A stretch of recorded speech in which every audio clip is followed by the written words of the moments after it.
तो आज हम लोग बना रहे हैं कर्मा बाई की खिचड़ी। और कर्मा बाई की खिचड़ी बनाने के लिए जो भी इंग्रेडिएंट्स जो सामान चाहिए वो सब आप लोगों के सामने है। So hey guys, hi, this is me, Chef Abby, and you're watching Chatpat Cooking. तो यहाँ पे जो है सबसे पहले मैं दाल जो है हमारा ये मूंग की दाल है, इसको जो है मैं अच्छे से धो लूँगा। और अभी जो है मैं अभी दाल को जो है अभी धोने लगा हूँ। अच्छे से पानी डाल के मैं इसको वॉश कर लूँगा सबसे पहले।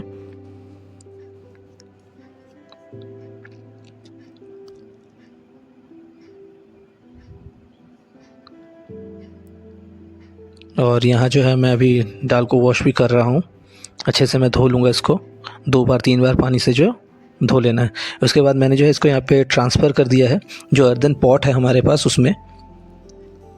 उसके बाद मैं यहाँ पे चावल लूँगा। चावल जितना दाल जितना हमने लिया था कटोरी भर के उतना ही चावल मैं यहाँ पे ले रहा हूँ। रेशियो जो मैंने यहाँ पे रखा वो 1:1 है, मतलब जितना चावल उतना ही दाल।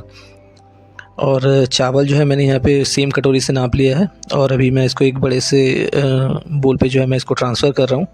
और अभी इसको अच्छे से जो मैं धो लूँगा। चावल को जो है कम से कम जो है 3 से 4 दफ़ा जो है आपको अच्छे से धो लेना है।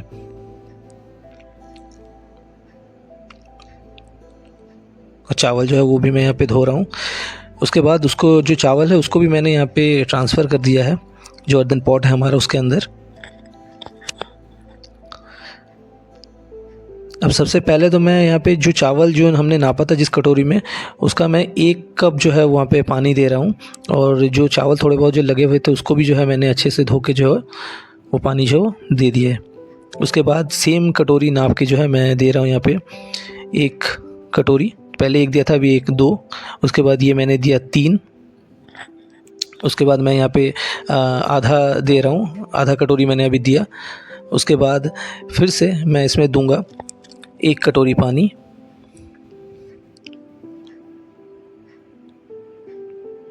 ये हो गए मेरे 4.5। दोबारा 1 और कटोरी में पानी दे रहा हूँ और ये बन गया हमारा करीब 5.5 कप पानी। उसके बाद मैं यहाँ पे थोड़ा 1 इंच का अदरक लिया है मैंने और इसको अच्छे से मैंने कूट लिया है। देखिए ईमान दस्ते पे मैं अच्छे से कूट रहा हूँ इसको। और ये जो है कूटने के बाद इधर पे जो है मैंने चूल्हे पे चढ़ा दिया था। जो चावल और दाल जो था, पानी जो था वो उबल गया हमारा। अब इसको मैं अदरक जो है मैं इसमें शामिल कर रहा हूँ। हल्दी जो मैंने यहाँ पे लिया है करीब 1 टीस्पून के करीब लिया है वो भी मैंने इसमें शामिल कर दिया है। नमक जो है वो करीब 1.5 से 2 टीस्पून के करीब होगा, वो आप अपने स्वाद के अनुसार दीजिएगा। यहाँ पे मैंने जो है हींग दिया है। हींग को मैंने पानी में थोड़ा सा घोल लिया था, करीब 1 टीस्पून के करीब हींग होगा। उसको जो है मैंने अच्छे से पानी में घोल लिया और उसको भी यहाँ पे दे रहा हूँ।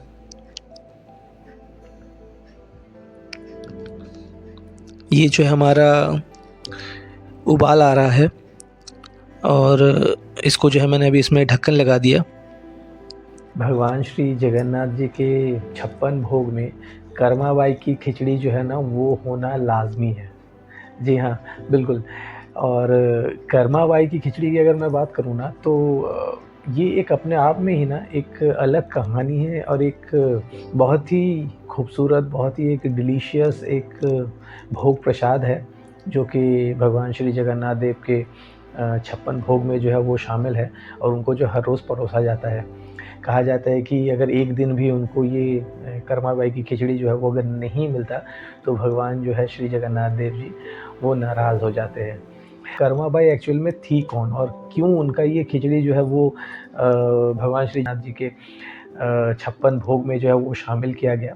तो हुआ कुछ ऐसा कि बहुत वक्त पहले कहा जाता है कि कर्मा बाई नाम की एक औरत थी, एक बुज़ुर्ग औरत थी जो कि अपने उनकी जो कंडीशन थी, जो फाइनेंशियल कंडीशन जो थी वो बहुत ज़्यादा अच्छी नहीं थी।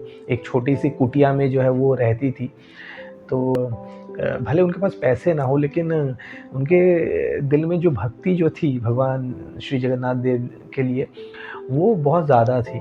और कहते हैं कि उनकी भक्ति इतनी ज़्यादा थी कि वो हर रोज़ सुबह उठती थी और अपने हाथों से जो है वो एक खिचड़ी बनाती थी और उसी खिचड़ी को जो है वो प्रसाद के तौर पे भगवान जगन्नाथ जी को जो है वो चढ़ाती थी। और कहा जाता है कि भगवान जो है वो खुद आते थे।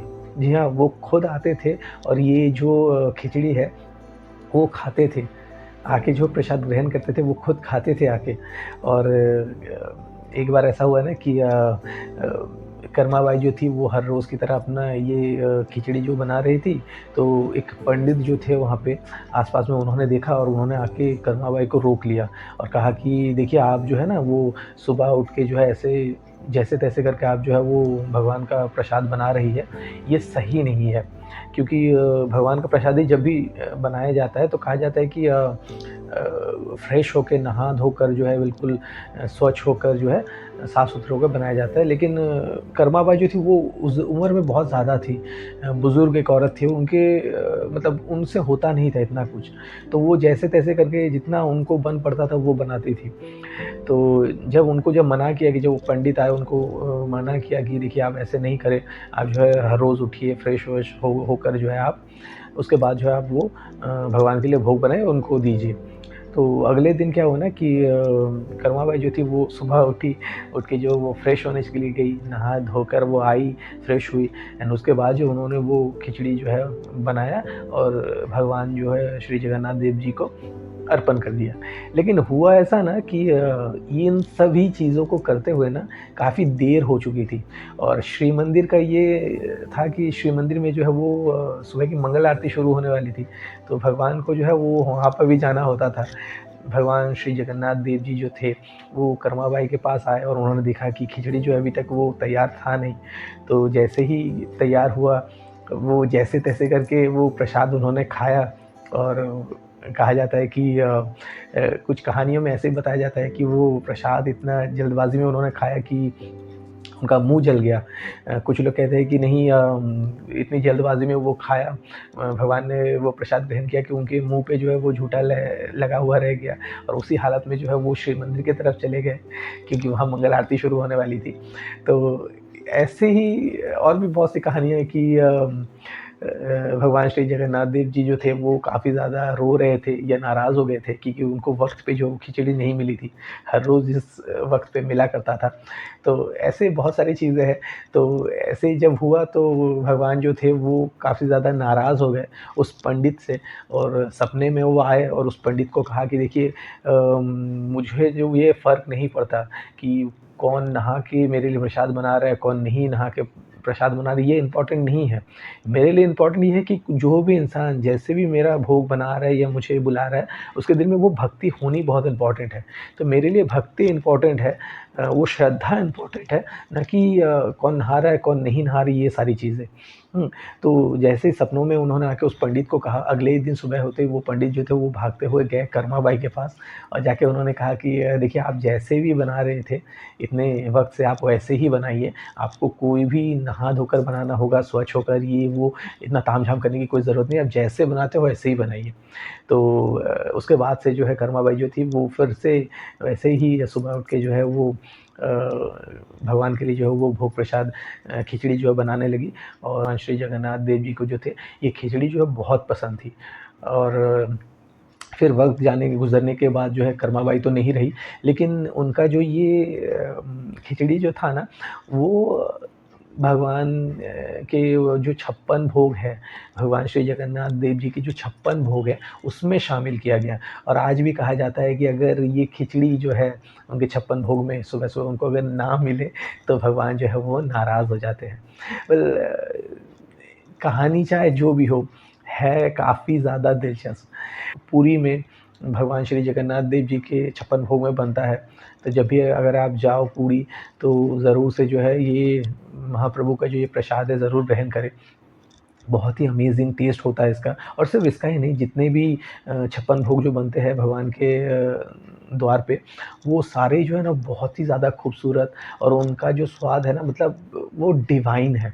इसका कोई मतलब मेल नहीं है, कोई किसी भी तरह का ना कोई मुकाबला नहीं है। दुनिया के हर खाने से, हर स्वाद से जो है इसका जो स्वाद है वो बेहतर है, लज़ीज़ है। तो ये रेसिपी जो है मैंने आप लोगों को दिखाया है। ज़रूर से आप लोग देखिए कैसा लगा आप लोग ज़रूर बताएँ। ये रेसिपी जो है आप लोगों को अच्छा लगा तो ज़रूर से जो है वो कमेंट में हमें बताएँ। हमारा चैनल जो है ज़रूर से सब्सक्राइब करें। और इसके बाद जो है मैंने इसमें करीब 2 टीस्पून के करीब जो है गोल मिर्च का पाउडर यानी कि काली मिर्च का जो पाउडर है वो मैंने इसमें शामिल किया है। इसके बाद मैं इसमें गुड़ डाल रहा हूँ। गुड़ जो होगा करीब ये 50 से 60 ग्राम के करीब गुड़ होगा, उसको भी मैंने इसमें शामिल कर दिया है। इसके बाद मैं थोड़ा-सा यहाँ पे जो है पानी इसमें दे रहा हूँ ताकि सारी चीज़ें जो अच्छे से मिल जाए, मिलाया जा सके अच्छे से।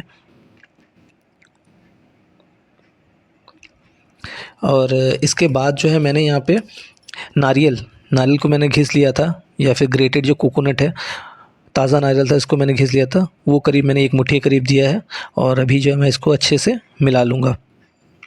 सारी चीज़ें जो अच्छे से मिला लेना बहुत इम्पोर्टेंट है। और एक स्पैचुला की मदद से मैं इसको अच्छे से मिला रहा हूँ। उसके बाद जो है मैं इसको ढक दूँगा और ढक के जो है कुछ देर के लिए और पका लूँगा, तब तक जब तक कि हमारी खिचड़ी जो रेडी ना हो जाए। और ये जो है हमारी खिचड़ी जो है कर्मा बाई की खिचड़ी जो है बन के बिल्कुल तैयार है। और अब जो है मैं इसको बिल्कुल सर्व करूँगा। भगवान के भोग के प्रसाद पे हमने जो है इसको सर्व किया है, भगवान को भोग लगाया है और इस तरह से हमारे कर्मा बाई की खिचड़ी जो है वो बन के तैयार है।